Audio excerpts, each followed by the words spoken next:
Tradiční halový turnaj Memoriál Dana Němce se konal v hale tělovýchovné jednoty ČKD Blansko.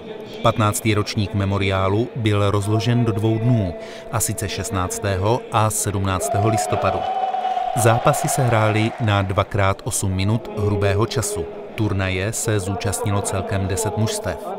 Začal 15. ročník memoriálu Dana Němce. Stojíme tady, teď bych řekl, jako každý rok s otcem tehdy tragicky zesnulého vynikajícího blanského fotbalisty.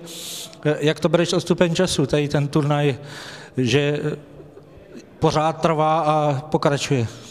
No, jsem velice rád, že ta tradice taková nastala a myslím si, že když jsme loni hovořili o tom, že se připravíme na 15. ročník, že se nám to podařilo, protože máme zde vlastně 10 týmů a jsem velice rád, že se vrátil sem tým družebního města z Mecošánku, protože určitě bude takovým okořeněním toho turnaje. Co se plánuje dál? Budeme pokračovat? Myslím, že určitě budeme pokračovat, že to nenecháme a že dokud budu zdrav a živ, že budu se snažit tu tradici udržet.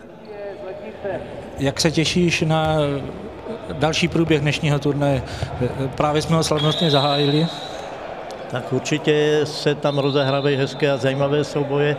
Předehrali jsme 3 utkání včera, kdy vlastně kvůli časovému harmonogramu jsme museli už začít a výsledky začínají být hodně zajímavé. Zrcadlo tým, tak bych řekl, velký favorit a tím vítězí. Černá Hora překvapila, Blansko si drží standard, jsou zvědavé ještě, co ukáže tým Karla Jaruška. No a samozřejmě ty další oddíly rakouského, Poláci, uvidíme. Teď si dovolím jednu osobní otázku. Ty ve svém věku zahájil znovu aktivní sportovní kariéru.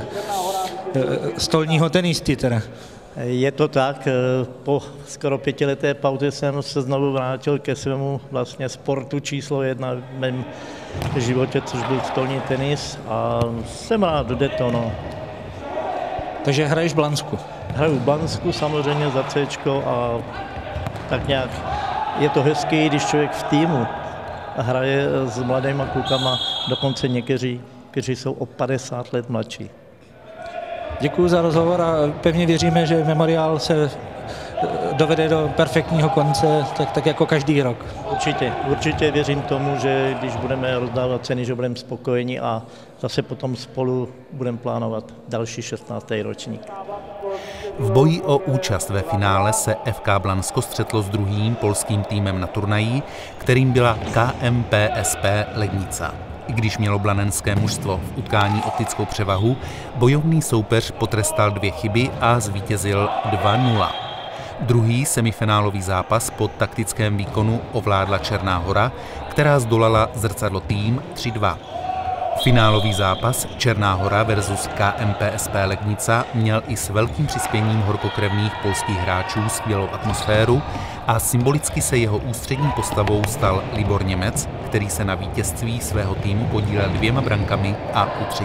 asistoval.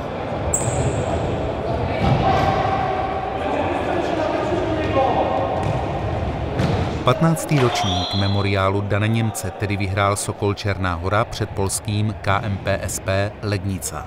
3. místo obsadil Zrcadlo tým.